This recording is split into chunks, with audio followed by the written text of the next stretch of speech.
Of course, one of the problems, of course, with the folio, and I was telling Randy, is that in these sessions, I kind of shotgun it. And so I say, okay, this is how this worked, this is how this worked.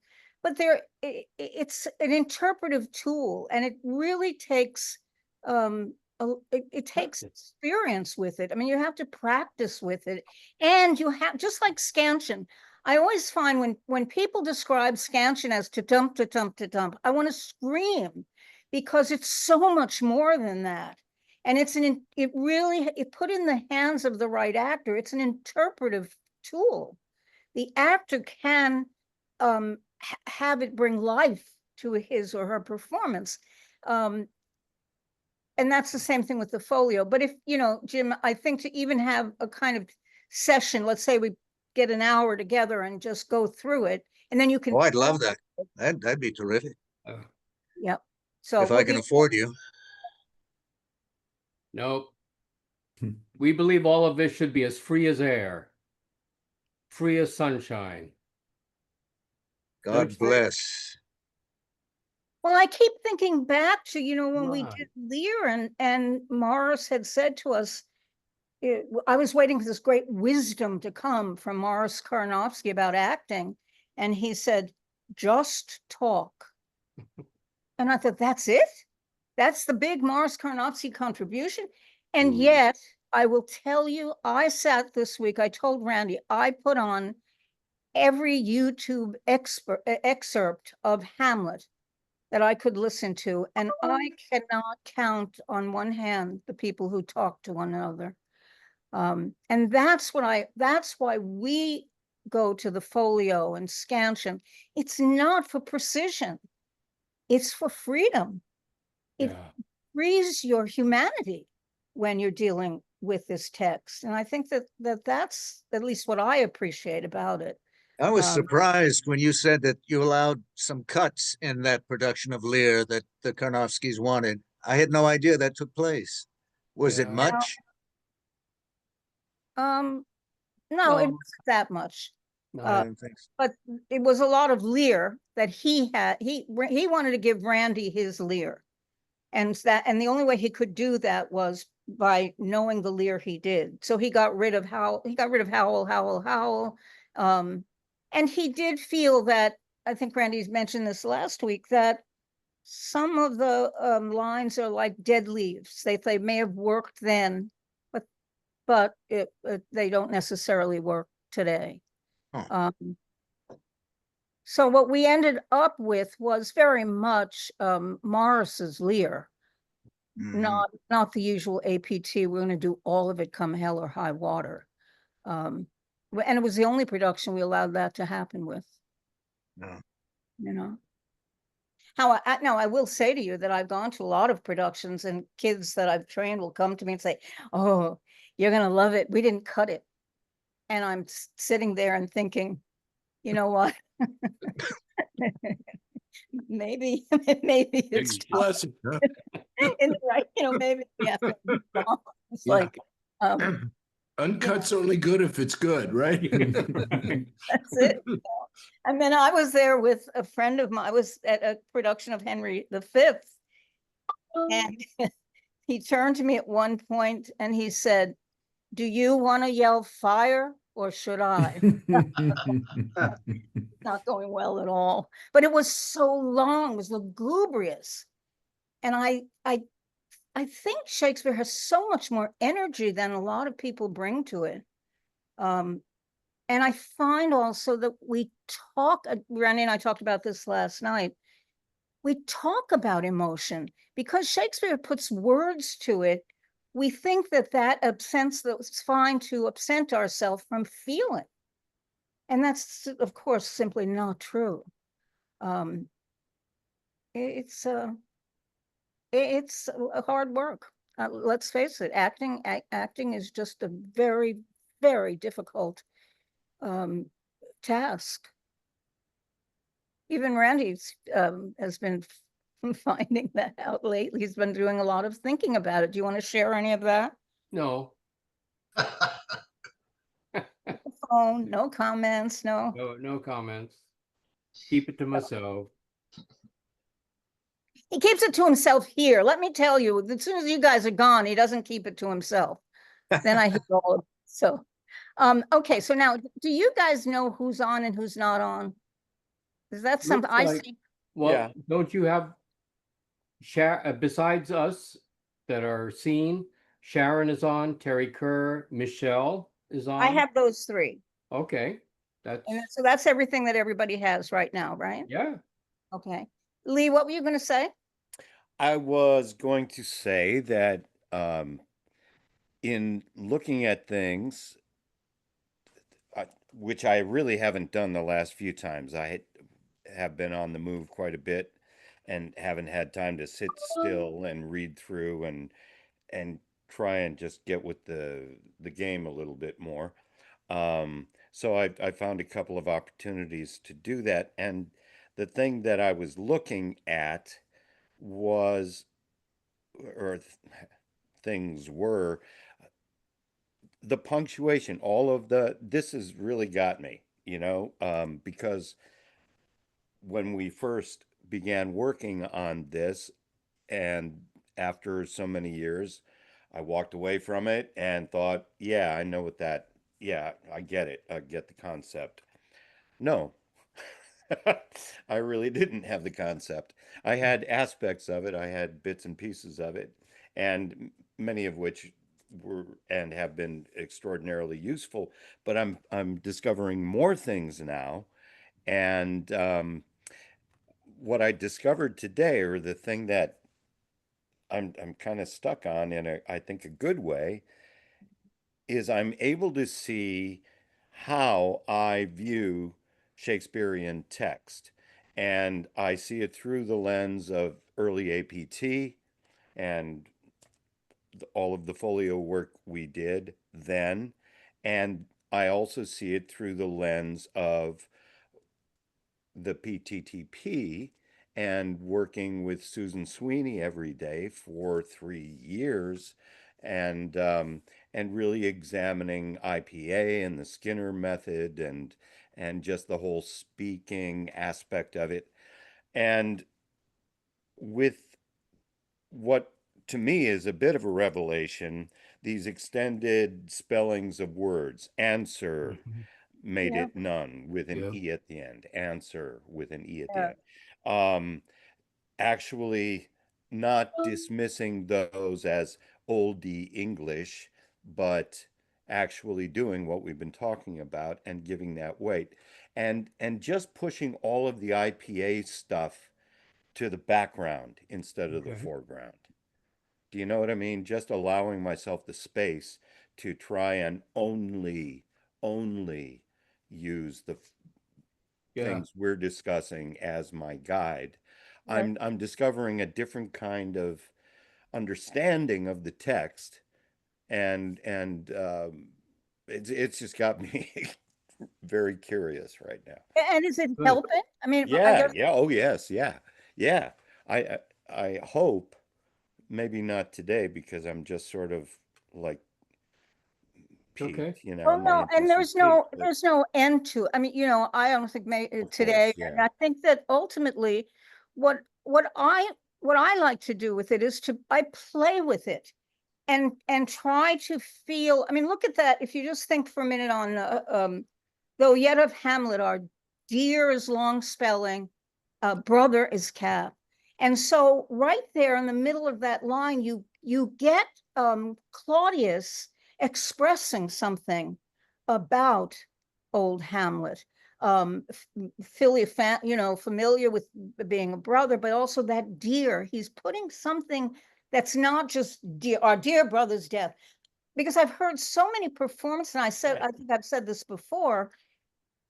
What troubles me is when actors think they have to be living dictionaries. And so, or living scansion, or living now folio. And so you get this disregard for the circumstance of a word.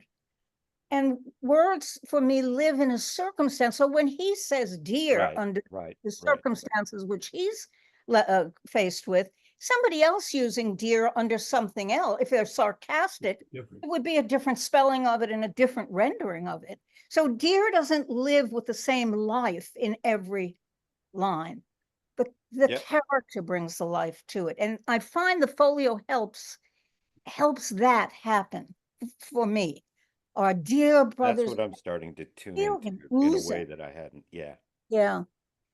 The interesting thing too about the folio is that this, when you scan, for those of you who know scansion, the stresses, a capital will always happen on a stress if that's what's called for in the scansion. So they don't fight each other. I think they are Mhm. partners. And I think that again, I'm mostly looking for an ease, not a pedestrian rendering, not I have to make this sound like New York, but an ease of delivery, and not a kind of measure. This is Shakespeare, so I must speak like Shakespeare now, because I'm telling you, the audience is going to leave.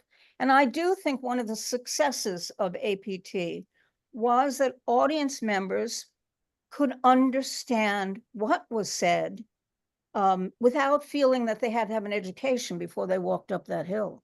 And that was true. I mean, I remember the feedback of people saying, but you had to modernize it because it made so much sense.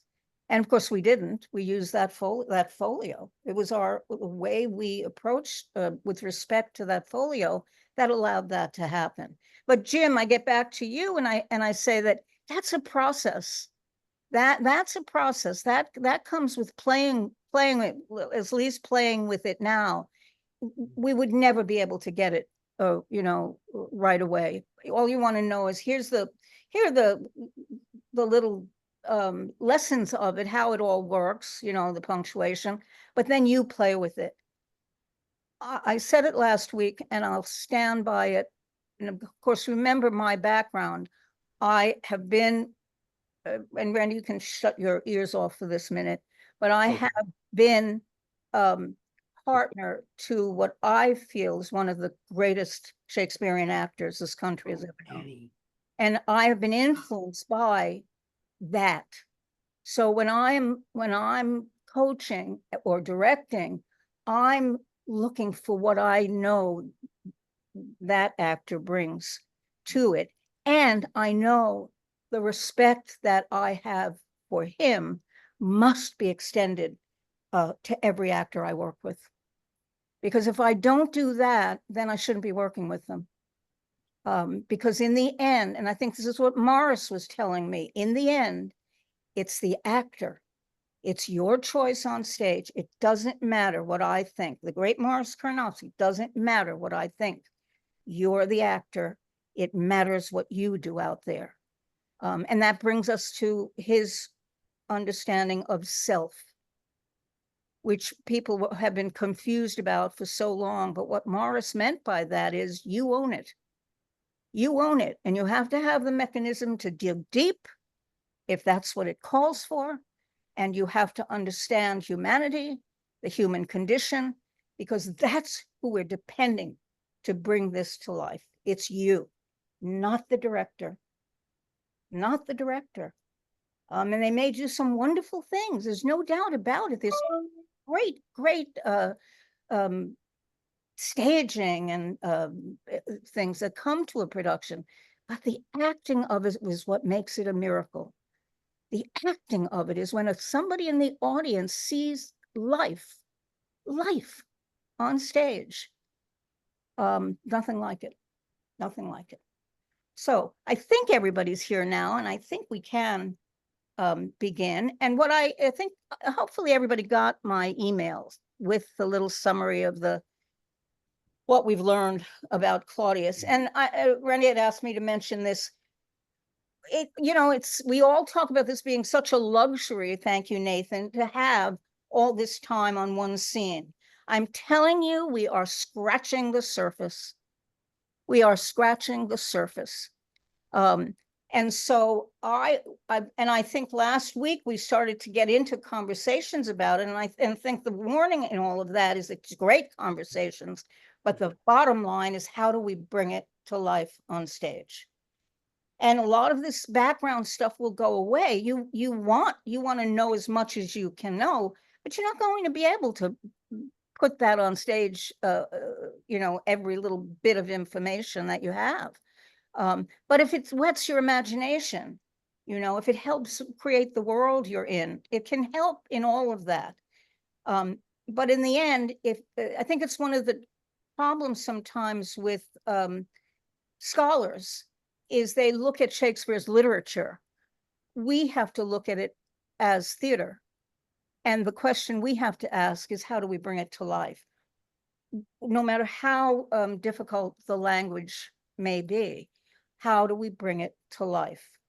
That means we have to find our way to that language and the life of that language. So what we saw in the beginning, that just that examination of all of the things that Claudius has accomplished, he is going great guns. I think we can, out of last week, we got the understanding of he has managed to get people to accept his incestuous marriage. He has managed to get people to accept how brief the mourning period has been. He has shown, and I say that because he calls this a warlike state, and I've done all of this not because I had designs on my brother's wife, not because I wanted the crown, but because Denmark is in trouble. There's a possible invasion, and we have to do everything in our power to stop that from happening. And if that means sin, if that means amoral behavior, if that means throwing away a mourning that should have been for a year, all of that has to go away because Denmark means so much to me.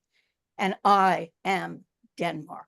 He's got that accomplished. Next thing he accomplishes, he puts down that invasion by going above Fortinbras to Norway. And he lets everybody know he's the stronger leader, because Norway's impotent and bedrid. That's not who you're dealing with. You're dealing with Claudius, the strong man. Okay, so that's great. It's going his way. And then he sends Voltimand Cornelius to Norway. This is going to be taken care of. Then he graciously sends Laertes, who should be part of, he should be part of the military. If Denmark's at war and we're in trouble, what the hell is he going back to France for? But that's fine. You have your father's permission? Absolute. So now he's shown what a grateful, a gracious ruler he is, and how loyal he is to these people who helped him become king. And he is also taking care of any kind of opposition in the court, because he's said to them, we did not stop you from having an opinion about this. We went along and you agreed to what I have done. So now he's got the whole court on his side. Okay, great, Claudius, you're doing great. Now the obstacle enters. He's got to deal with Hamlet. And Hamlet is on a different page completely than everybody else. Hamlet is still mourning, quite evidently mourning. And he's the only one left in the court now that Claudius and Gertrude ultimately have to deal with. So that's what brings us to this next moment, okay? Everybody together with me on that? Okay, so what I'd like to do is to just have the people, if reading, to be on the screen so we can really focus on the scene. I don't mean just so, I mean everybody who was in that act one, scene one. And then then you can come back, okay, because then we'll open it up. But what I'd like right now is I'm going to start with Larry Claudius, and Lee, I'm going to ask you to do Hamlet. By the way, everybody, we're very fortunate in that we have several actors with us who have done Hamlet. And then obviously Liz told us last week that she's done several productions of the play. So we're a group of people who are coming together with a history of it. And I want to make sure that all of the Hamlets get an opportunity to to do Hamlet at some point. That's soliloquy work next week. I want everybody to have an opportunity to take a look at his first soliloquy. But for now, Lee, Hamlet, Larry, and Michelle, if you're around, could you come on and do Gertrude? Okay, and then everybody else. I have just a quick question, just to go back a bit. Claudius, when he's starting the scene with Laertes, he says, "You told us of some suit." So there's a previous meeting between the two, whether Laertes met him in a hallway or something like that and said, I want to ask you something at a later time.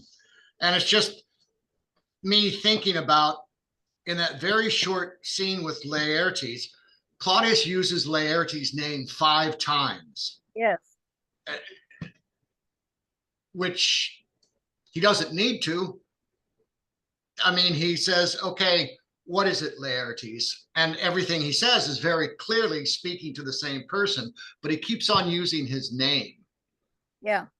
Well, I think what he's showing is this incredible graciousness and personal. There's a personal relationship with Laertes, and he says it again. You've had. I've had those situations where people have said Annie, and then we talk, and Annie, you were, and Annie, you. Right. So it's a kind of relationship. And now that you bring that up, and I do want to move on, what's his relationship now to Hamlet? But Larry, he's feeling good. Things are good. Oh, he's on top of the world right now. And so he has to deal now with Hamlet. So let me see, let's do that. And what I'm going to ask you guys to do is go through it. If it's too far off from what I'm imagining, then I'll stop it and pop in. But what I'd like to hear is for both of you three of you to get a feel for it, and everybody will hear it again. We're I'm in the sorry, and scene. are we just Where are skipping to we where that picking up? session begins, or are we doing from the top of scene? No, we're going to start. And now my cousin Hamlet and my son. yes. But now, my cousin Hamlet and my son.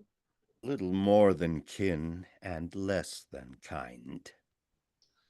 How is it that the clouds still hang on you? Not so, my lord. I am too much of the sun. Good Hamlet, cast thy knightly colour off, and let thine eye look like a friend on Denmark. Do not forever with thy veiled lids seek for thy noble father in the dust. Thou know'st 'tis common, all that lives must die, passing through nature to eternity. Aye, madam, it is common. If it be, why seems it so particular to thee, with thee? Seems, madam. Nay, it is. I know not seems. 'Tis not alone my inky cloak, good mother, nor customary suits of solemn black, nor windy suspiration of forced breath, no, nor the fruitful river in the eye, nor the dejected haviour of the visage, together with all forms, moods, shows of grief that can denote me truly. These indeed seem, for they are actions that a man might play, but I have that within which passeth show. These, but the trappings and the suits of woe. 'Tis sweet and commendable in your nature, Hamlet, to give these mourning duties to your father. But you must know, your father lost a father. That father lost his. And the survivor bound in filial obligation for some term to do obsequious sorrow. But to persever in obstinate condolement is a course of impious stubbornness. 'Tis unmanly grief.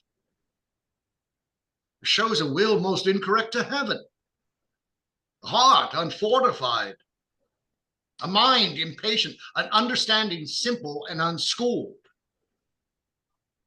For what we know must be, and is as common as the most vulgar thing to sense. Why should we, in our peevish opposition, take it to heart? Fie. 'Tis a fault to heaven, a fault to the dead, a fault against the dead, a fault to nature. Reason most absurd, whose common theme is death of fathers, and who still hath cried from the first course till he that died today, this must be so. We pray you, throw to earth this unprevailing woe, and think of us as of a father. For let the world take note, you are the most immediate to our throne, and that which dearest father bears his son, do I impart toward you. For your intent in going back to school at Wittenberg, it is most retrograde to our desire. And we beseech you, bend you to remain here in the cheer and comfort of our eye. Our chiefest courtier cousin, and our son. Let not thy mother lose her prayers, Hamlet. I prithee, stay with us. Go not to Wittenberg. I shall, in all my best, obey you, madam. Why, 'tis a loving and a fair reply. Be as ourself in Denmark. Madam, come. This gentle and unforced accord of Hamlet sits smiling to my heart, in grace whereof no jocund health that Denmark drinks today, but the great cannon to the clouds shall tell. And the king's rouse, the heavens shall brew it again, re-speaking earthly thunder. Come away. Good. Okay. So what I'd like to do is everybody can come back on if they want, and we're just going to work it a little bit. Let me ask you all first, where are the obstacles for you in the scene? Well, yeah, that's my question. After I start with Hamlet, Gertrude kind of takes over for a while. So I think Claudius has to be really attuned to their interplay. And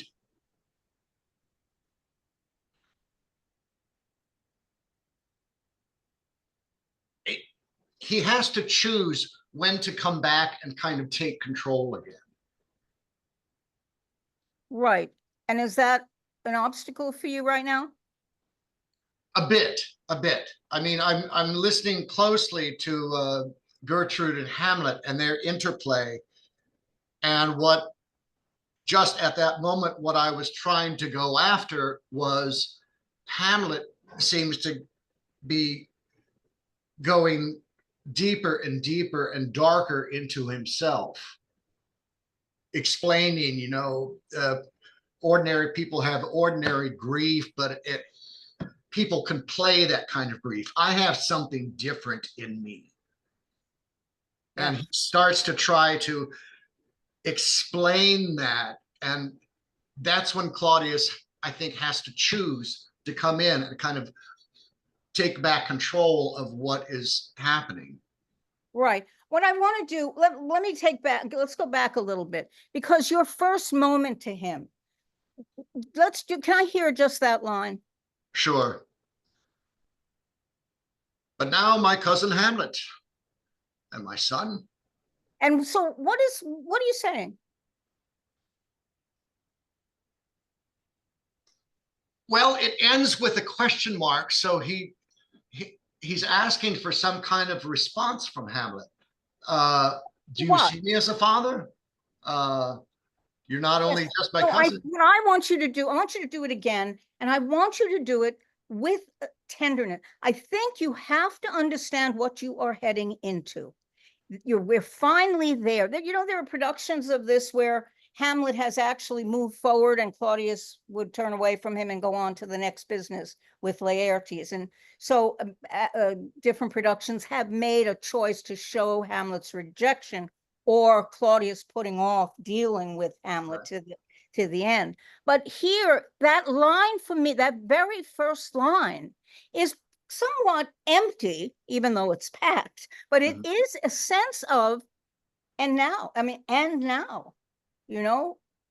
you put that son question mark of, I want to hear your response. You've seen him in black. There's no joking around here. He is not hiding this mourning. Right. So the obstacle. He's not just Hamlet at this point. He's the old king's son who's mourning the death of his father that you just shortened. So it needs a sense of warmth, tenderness. Okay. How are Right. you going to get something from him? Just do it through the line. Don't talk about it. No, I have a question about, does Claudius hear Hamlet's first response? Okay. Well, let me say that that's been a question on the table for a while. And here's what people think. Some people think it's aside, and some books actually write it aside into the text.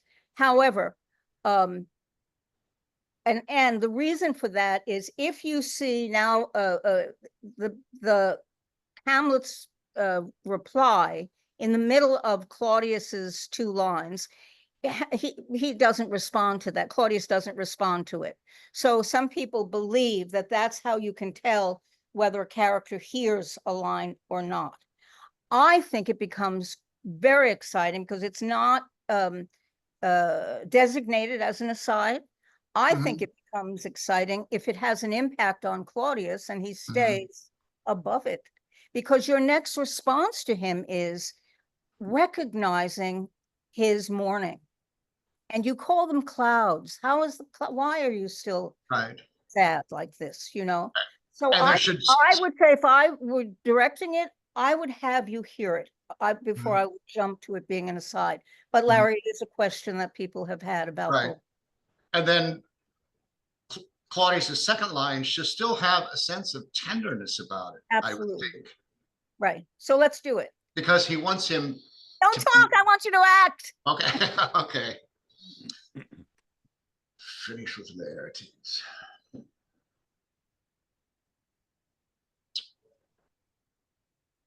And now my cousin Hamlet. And my son. A little more than kin and less than kind. How is it that the clouds still hang on you? Not so, my lord. I am too much of the sun. But Hamlet. Okay, hold on just for a second, Michelle. Yes, Larry, because now who's the obstacle here? It's not Claudius being harsh and firm. It's Hamlet is the obstacle. Claudius is extending himself. Remember, the audience doesn't know that you killed the king. Exactly. The audience doesn't know. There's so much the audience doesn't know that we're privy to. So let them decide if your approach to this young man is right. They also don't know that it's only been 2 months. They don't know anything. We're going to find that out in that soliloquy. So as we're watching the play, we're seeing somebody who is extending some kind of compassion. And now we're seeing Hamlet come back with somewhat cutting responses to it. He doesn't say, I'm mourning, he doesn't do anything direct. Look at what both those lines, he uses wit. He uses a kind of innuendo of there's something more here that he's not coming directly and saying, I hate your guts, I hope you die.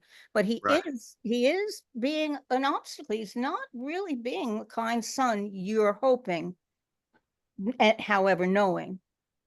I think you'd be expecting too much at that point. But again, what you did humanized Claudius. Now I want you to hold on to that. because it's Lee, tell me about Hamlet now. When you They were gonna hear just read Claudius be somewhat compassionate, and yes, you know that you distrust it, I get that. What are you trying to get across with your response? Oh, that he has no access to me. I think that Yeah, I think it's great. I think it's great. I don't know that you played it completely, but I understand exactly. No, I didn't play it completely Yeah. because, to be honest, when we begin a read of a scene, especially, out of when it kind of starts things, I am thinking about everything we've talked about, everything I've learned about in my life, and, trying to find the right place to focus it. So if it's the playing, I can try and Yeah, I mean, I just focus the energy in that direction a little bit more. But yep. I'm also like excited about these discoveries and Yes, of course. Of yeah. course. But what you did put forth is worth now somehow examining it a little further, because Okay. I think that Yeah. idea of not letting him in is something playable Mm-hmm. to me, at least if I'm getting what you And said. then between if I were playing it and you were directing and you said that to me, I would say then to what degree, right? And how firm do I want to be? And so I'll do that and probably overdo it, but Yes, and that's where we will both have to see. I mean, all I can do is feed back and say, okay, exactly. Yeah. that was too harsh. But I think that right now to go with your gut, Mm-hmm. and then we can pull it back Lean or into the make it actions more. hard. Yeah. That's Mm-hmm. I don't care about that as much. Right. But remember, I do want to add to this that remember, he gives two shots at trying to pull you in, and Mm-hmm. you are rejecting that to the degree that Gertrude has to step in. And I think, by the way, it's fine, folks, as we're working on it, because it's not a performance. Let what the character's doing and saying impact you. So don't be ready, let me say Gertrude for a minute. Don't be too ready to just pop in. Give yourself a moment to, okay, I'll have to do something, because that, and again, this is where Zoom is a killer for us and not being on our feet, because does Claudius look down, away, defeated? He doesn't continue. He doesn't continue. So Hamlet does get to him. And if Hamlet gets to him, we need you. We need you. They both need to work together here, because this is public. And Hamlet is going to reveal things that you covered up in the first part of it. He's going to make it known that you people should be mourning. Because grief isn't about reason. You can't be wisely sorrowful. You cannot be. That's absurd. Mm-hmm. But you made I the love court that's believe great. it.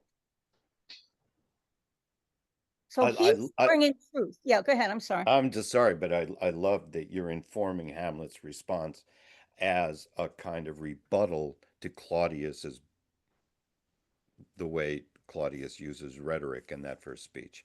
Yep. That's that's very actable, I think. Yeah. Because here's where our focus is going to be now. And make no, doubt about it. The audience is watching this black figure through the course of everything else, quite lengthy course of everything else that's happened with the way Claudius is conducting this situation. You can't help. I remember when Randy did it at the Guthrie, he was such a central figure. It was hard to take your eyes off of Hamlet, even though the rest of the scene was taking place. So if we were up on our feet in a production, I think that you would find that Okay, we're ready. We want to hear from this figure dressed in mourning. So all of our attention, all of the focus goes there. So can we do that little Take bit? another shot. Mhm. And so Gertrude, Michelle, um, here's it's a slippery slope. What I'd like you to do is to think of how you can amend the situation by being, I mean, here's the double task: firm, but, okay, let's just see what happens.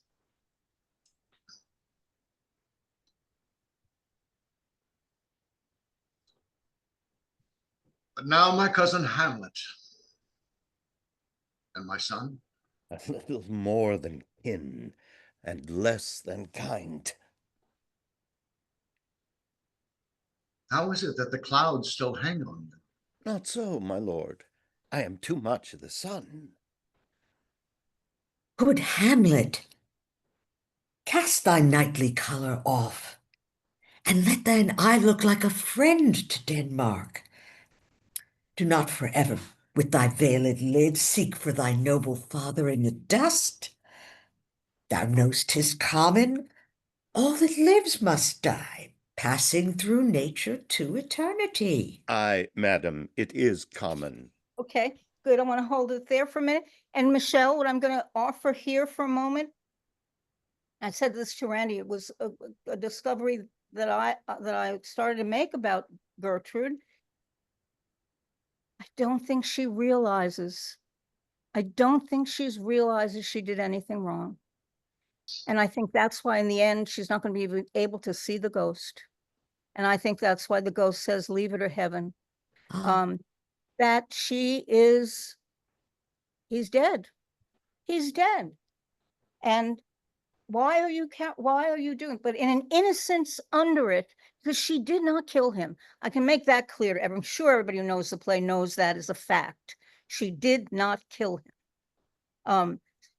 So here it's more about really, Hamlet, you really shouldn't feel. I think that is what makes Hamlet, his heart breaks even more. She does. How is it possible? How is it possible that she doesn't get it? You see what I mean? So let's see if we can find a little of that. You're making these characters human beings. And I'm loving that. They're not Shakespearean characters. They're human beings who have a motive. They have a need. And the need in a tragedy, it's a tragedy. The need is deep. It's deep. You don't kill someone without a deep motive, particularly your brother. You know, you don't abandon the mourning of your husband without a need for this man who's taken over to help you. These are deep needs. Okay, let's just see what happens. Am I getting too passionate? No, not at all. Okay, let's go. From where, Annie? From the top again, just that Okay. little bit. And if you guys are feeling loose enough with it, we'll continue.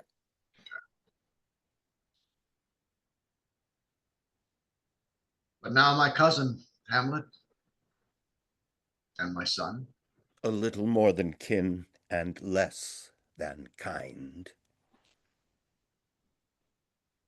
how is it that the clouds still hang on you? Not so, my lord. I am too much of the sun. Good Hamlet, cast thy knightly colour off, and let thine eye look like a friend on Denmark.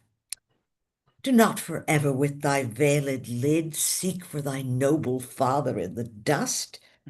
Thou know'st 'tis common, all that lives must die, passing through nature to eternity. Aye, madam, it is common. If it be, Why seems it so particular with thee? Seems, madam? Nay, it is. I know not seems. 'Tis not alone my inky cloak, good mother, nor customary suits of solemn black, nor windy suspiration of forced breath, no, nor the fruitful river in the eye, nor the dejected behaviour of the visage, together with all forms, moods, shows of grief that can denote me truly. These indeed seem, for they are actions that a man might play, but I have that within which passeth show. These but the trappings and the suits of woe. Take it in, Larry, take it in. Don't talk too quickly. And now go. 'Tis sweet and commendable in your nature, Hamlet, to give these mourning duties to your father. But you must know your father lost a father. That father lost his. And the survivor bound in filial obligation for some term to do obsequious sorrow. But to persever in obstinate condolement. See if you can keep going and talk to him as a child. Yeah.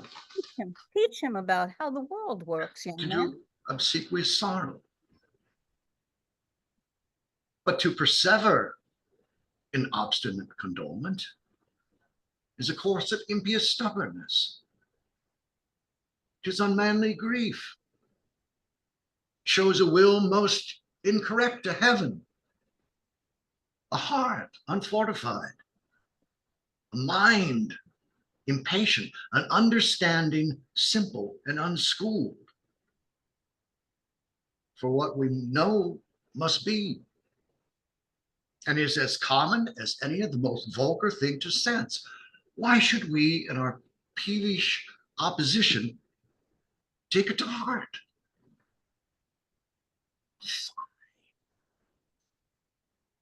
There's a fault to heaven, a fault against the dead, a fault to nature, to reason. Go back just a minute. Go back to those things you're starting Right. and find them. Find them. Okay, How can I fight is a fault to heaven. right. The reason most absurd, you know. Okay, yeah, got it. Find Okay. them.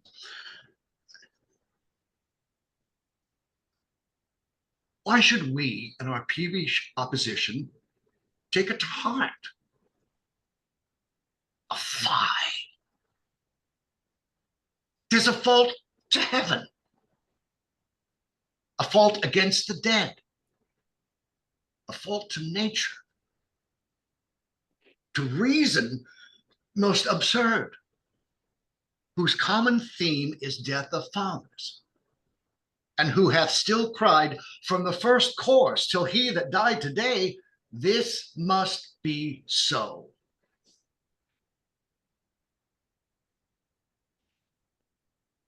We pray, throw to earth this unprevailing woe, and think of us as of a father. This For is let, important. This is important. Go ahead. for let the world take note. You are the most immediate to our throne. And with no less nobility of love than that which deepest father bears his son, do I impart toward you.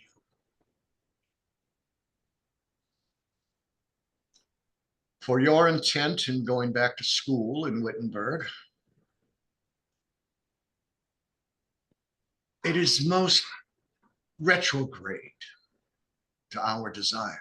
And we, Pull that together. This is why I'm going to tell you just that last part about Wittenberg. right, Pull it together because, you know, I've thought about it. We really want you here. okay. No? And that which dearest father bears us, do I impart toward you. Retrograde means opposite. It's opposite of what we want. We want you here. But you have to be careful because I know why you want him there. You Right, know right. why you want him there. Don't let him Yeah. know why. Yeah. Yeah. Then that which dearest father bears his son, do I impart toward you. For your intent in going back to school in Wittenberg, it is most retrograde to our desire. And we beseech, bend you to remain here in the cheer and comfort of our eye. And I'll make a joke. Our chiefest courtier cousin and our son. Let not thy mother lose her prayers, Hamlet. I prithee stay with us. Go not to Wittenberg. Hold on just for a sec. Michelle, when you hear it, and if we were staging it, I would have Lee either turn away from you or give the idea that he's not answering it. You need to pull out your mother, the mother part of you that you know your son loves, and get him to stay. Mhm. Again, it's not staged, so we can't find, but that's why I keep saying the silences are, the unspoken is as important as the spoken. So what does Hamlet do? He doesn't say, I'll stay. You have to get him to say it in words to some degree. All right. So Larry, the very end of that. Sure. And we beseech you, bend you to remain here in the cheer and comfort of our eye. Our chiefest courtier cousin and our son. Let not thy mother lose her prayers, Hamlet. I prithee stay with us. Go not to Wittenberg. I shall in all my best obey you, madam. Why, 'tis a loving and fair reply. Be as ourself in Denmark. Madam, come. This gentle and unforced accord of Hamlet sits smiling to my heart. In grace whereof, no jocund health that Denmark drinks today, but the great cannon till the clouds shall tell. And the king's rouse, the heavens shall brew it again, re-speaking earthly thunder. Come, away. And that section, I believe, is jubilant. There's an alacrity to it. Oh, it's a wonderful reply. And let's go drink. Let's have a fabulous time because he is. Okay. Because all you care about is the idea that he will stay. Okay. You got him at least that far. He's going to obey Gertrude. He's going to try to obey Gertrude as best he can. So Okay. it's a success. And anything that is a success, you know, again, we're all human. How many times have you had a success and we'd say, hey, let's go have a drink? It doesn't make you an alcoholic. It makes you, you know, jubilant. So I think that, and Hamlet, Lee, in doing all of that with the two of these people, you can start to see, and I think it will head you right into that soliloquy, what you're up against. The argument that he is putting forth, by the way, is an argument that was quite known to for people who mourned too long. The problem here is a month or 2 months too long? Right. But that was the argument. Everything Claudius says has credence. You know, there are all sorts of books written about melancholy at the time. And so what you have is what he's putting forth is that's not good. This is not good. It's not good morally. It's not good psychologically. So it's a good argument. However, the circumstances that are under it, it's a horrendous argument. But we don't know that as the audience yet. Hamlet does. And the frustration for Hamlet, I believe, Lee, I want to hear your feedback. I believe is, how is this possible? I'm dealing with a woman who isn't getting it. this woman who I thought loved him more than anything, and I'm dealing with a man who can talk his way out of anything. How is this possible? I think I'd want to kill myself. I have those days What now. I'm taking little notes along the way. You know, it's amazing because I have spent a ton of time with this play as well, right? I've played the role 3 times. I have directed it once. I've just, it means something to me. But what's getting to me, or what I'm getting from this now, is the last time I touched this play in a substantial or substantive way was probably a dozen years ago or so. And the way I held it earlier, it all of my facts, all of my truths about this play are not true. Some still hold, but what I'm discovering in this process of just starting fresh, just this is its own distinctive place and way of examining the text, and it's revealing things to me. For instance, well, not necessarily truths, but ways that I'm seeing it. For instance, when Claudius really goes through that condescending scold of Hamlet, you know, it's it's a fault to have, it's a, this is impious stubbornness, this is bad, this is blah blah blah, shame, shame, shame. It's just, he's got to stand there. Hamlet's got no lines. He's got no rebuttal. And what popped into my head was, well, whips and scorns. He is standing there taking the whips and scorns of this. So it brilliantly foreshadows that speech in a very subtle way. But it also, by doing that, kind of gives the actor an idea of what he should be playing in the moment, which might be, I have got to simply bear this because of my court position, because of appearances, because the public, right? I mean, these are things I'd love to talk about, but that's one of the things that popped up for me. Does that make What I sense? thought happened, by the way, let me just feed back to what you did with scenes. Sure. It took on an energy that I think was made perfect sense for me, because it started with the question and the long spelling seems, and then he says, I don't know, seems, but then he starts to rattle off all of those supposed signs of mourning that, and that the frustration of, again, that's why I go back to, don't you see? Yeah. Don't you get it? And what you did with it was to let it tumble. And that's what I think happens. I think, Larry, I think Claudius has tumbling in there too. That's where the punctuation, by the way, when you start to look at commas and you start to see what's a full sentence and what's a short sentence, whenever you have a full sentence, you have, it's like Mercutio. I don't remember totally offhand, but I think he's got 4 periods at most in Queen Mab. So you realize it's coming out with the kind of a need to get the full thought out. Right. Not a stop and start with each thought that makes it up.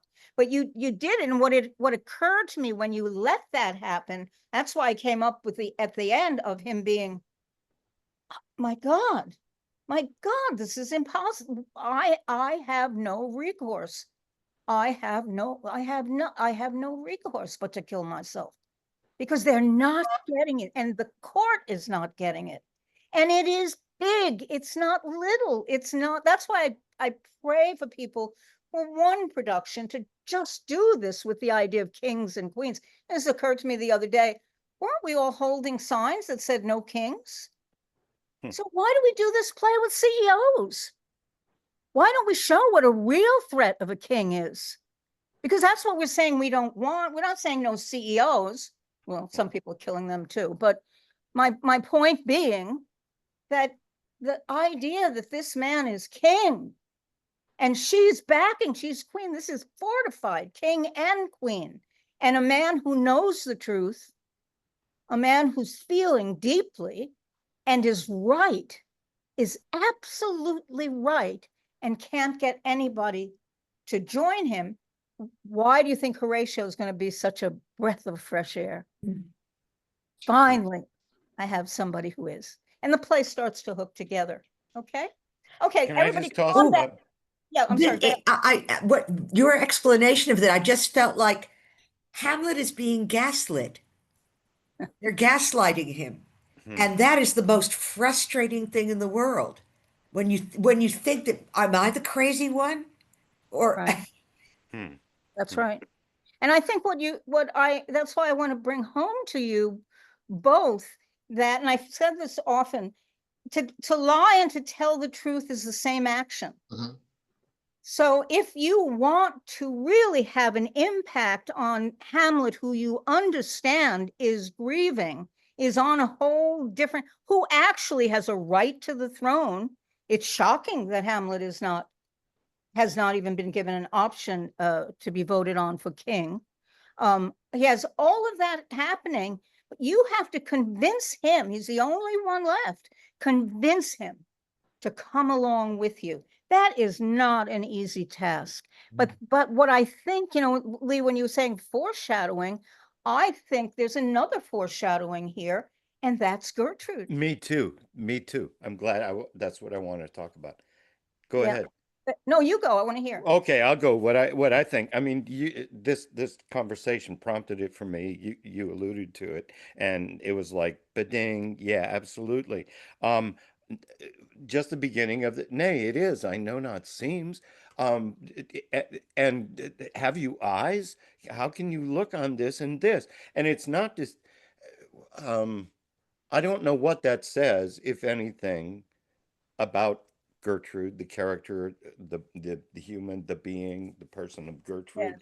but it does put her in a place of some degree of naivete or ignorance or something, some filters that distinguish her reality from others. And there are a lot of distinctions of reality in this play, aren't there? Yeah. Yes, I think you're right. And I think it was, It gives us sympathy for her too, I think. Greater yes. And sympathy. that's why I even looking at his line about frailty, thy name is woman. Yeah. That line is always delivered as if that's some kind of Derogatory.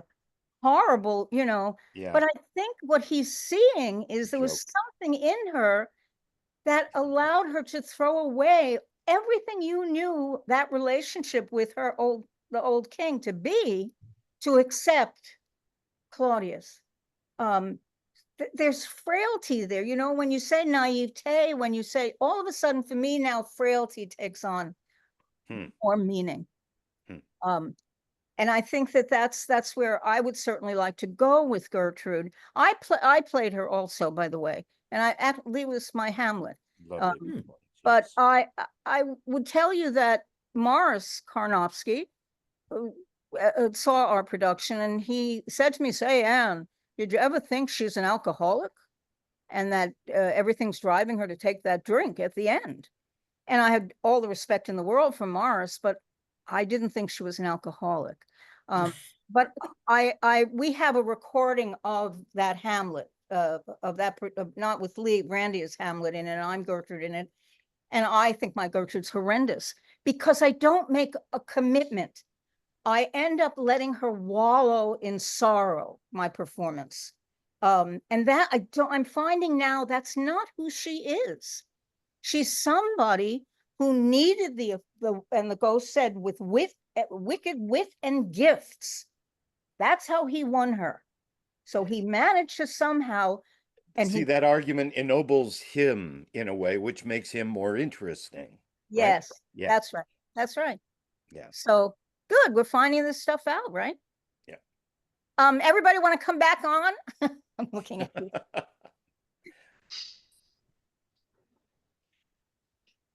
All right. Are we all together in what happened? Any other observations that now we've turned it into the rehearsal room. So yes, you are being guided by me if I were directing. It's not the only way. It's just simply what I'm finding in the play and how I would bring it to life. That doesn't exclude some other ideas and thoughts that people have. And the only request I would have is that you back it by the text, by what's happening in the script, and not just simply well, I've always thought he was this, and then you can't back it. I'm not interested in that. I'm interested because the reason Nathan has brought this work, wants us to do this work, is because it's a real look at the script and seeing what we can glean from the script to bring about some small attempt at a production. Yeah, Ben. Annie, I just while we were talking about Gertrude, I'm interested to consider a role that I don't think I'll ever play. Thinking about that because I'm trying to figure out how to say this. My ultimate question for you is you mentioned what Morris said to you about the role, and when you listen back to it, wishing you had made a stronger choice one way or another. I'm curious where you wish you had gone, because I've had a very strange relationship with some I've seen a million Hamlets. Most of them have something pretty good in them. And I will not name any names, not that anyone here would necessarily know any of them, but I saw one particular Hamlet production where I would say that it was a weak actor in the part of Gertrude, and it strangely made the play make sense in a way that I found very odd, and I've never been able to really understand why. But there was something, there was not a lot of skill behind the performance, but there was something damaged in the result that was interesting to me. And I don't know if that's the right way to play it, if that was wrong, but it would seem to me a choice. And I think often with Gertrude's, I don't know what the actor thinks happened. I feel like a lot of times Gertrude remains a bit of a blank to me. Yeah. Well, if you ask me about if I play it again, what I would certainly want to do is to be more sincere. I was not sincere. I was playing at sadness. I mean, I think that's listening back to it, I just found that the only strength that I showed in it was with Polonius, more matter and less art. I found my strength there. But I'm finding that the baseline for me with all of this, now that I'm an old lady, is sincerity. And that's why I'm leading Larry down that road of a sincere, because the truth and the lie, the action is the same. Mm-hmm. You don't twist your mustache because now everybody I'm lying. It's not that at all. And so that's, Ben, I'm sorry, it may sound like a kind of weak answer to it because I'd have to play it. I'd have to put it in rehearsal and actually play it to really get to what I'm finding now, by working with Michelle and whoever else works on it. For what I'm trying to do now, because Nathan has introduced this as the whole play over a lengthy period of time, I'm kind of, I think, on the same path as Lee. I want to see how it all connects. And all of a sudden, lines in Act 3 are coming back to me in looking at Act 1. That before they were isolated. This is Act 1, and whatever happens down there is happening down there. But I'm finding now the whole character is woven. It's a beautiful tapestry that he's created, where each one of us is a thread in that tapestry that starts somewhere and is woven into the whole picture. It's not big knots in each act. So that's kind of where I'm at right now. Does that make sense? I mean, I'm a lunatic, I know that, but I do think that Gertrude has always troubled me. I think the other thing I would tell you is that I played her as a secondary actress. I didn't play her as the lead. And I would play her as the lead. Whatever that means to me and whatever that means to you, but I didn't. I played her as second to Hamlet, second to the lead. And I think I would throw that out the window and you might see a different Gertrude. I don't know. Oh, that makes sense. Yeah. Anybody, anything else? She's the queen. Any new discoveries in that world? Jointress. I mean, did we reveal anything? Yeah, Sandy, Ernst. Yeah, I don't know that it's a reveal. It's a reveal for myself. Realizing, wow, when you work on any play, let alone something of the substance of Hamlet, there's never enough time to do the kinds of thing we're doing here. And I've never really thought about it as directing it and stage managing it. I've never been in it. I've never thought about it, but it's really made me wonder. Hamlet has known, I assume, my assumption is that Hamlet has known Claudius his whole life. He's his paternal uncle. And I've never even thought about what was their relationship like before his dad died. What was their relationship like when he was a child? Well, it's never even crossed my mind. That's the kinds of thing that are crossing my mind through this workshop that we're doing. So I'm just saying thank you because it's fascinating. Well, what's good about that comment, I would also say, is that you're humanizing them. He is not just Shakespeare's Claudius. He's an uncle. He's a king. You ask that question. Those boots and that cloak. Yeah. Yeah. Stella Adler used to say, what are you most in the play? What are you most in the play or in this scene? And there are certain plays where if you look at Midsummer Night's Dream, you'll see that sometimes Puck is Robin, sometimes he's Puck. So Shakespeare can even weave that into a play. In Romeo and Juliet, sometimes Lady Capulet is mother, and sometimes she's lady. And you wonder, is that a little hint that who I am most in this particular scene? So I think it's great to put a human face on all of it. Anybody else? Somebody else I saw? No, nothing. I did want to bring up, Randy reminded me last week and I forgot to mention it. The first course to He Who Died Today is Cain and Abel.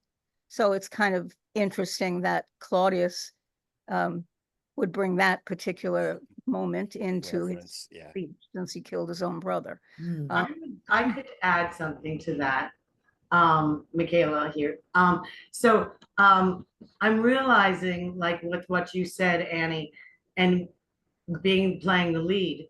And that's the thing with in modern theater, there's the lead, and then they're a little bit more ancillary or whatever. But in Shakespeare, every single character is the lead and is pushing the story forward. That's what I'm seeing, like really breaking it down the way we are. It's really, everything is so important. I mean, he thought about all of it, and everyone is the lead and getting what they want. Yeah. So I think that was a really cool thing that you said. Certainly in each moment, that's who the story's about. It's you in that moment. But I think oftentimes the productions are done with the idea that everybody's waiting for Hamlet.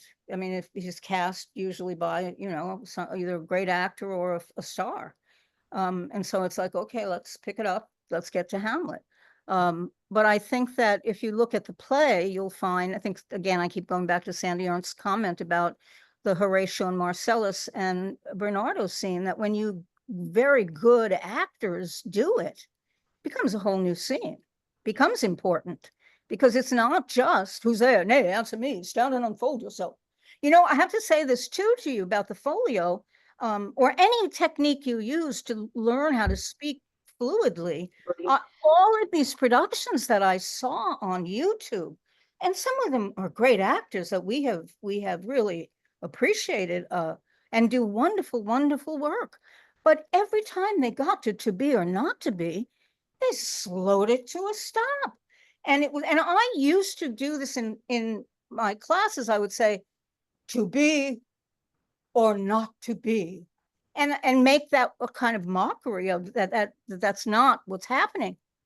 Everybody's doing it. Everybody on YouTube does that, slows it to, there's no sense of a struggle. Hamlet's struggle in that moment. But again, I think it's because we're trapped in a play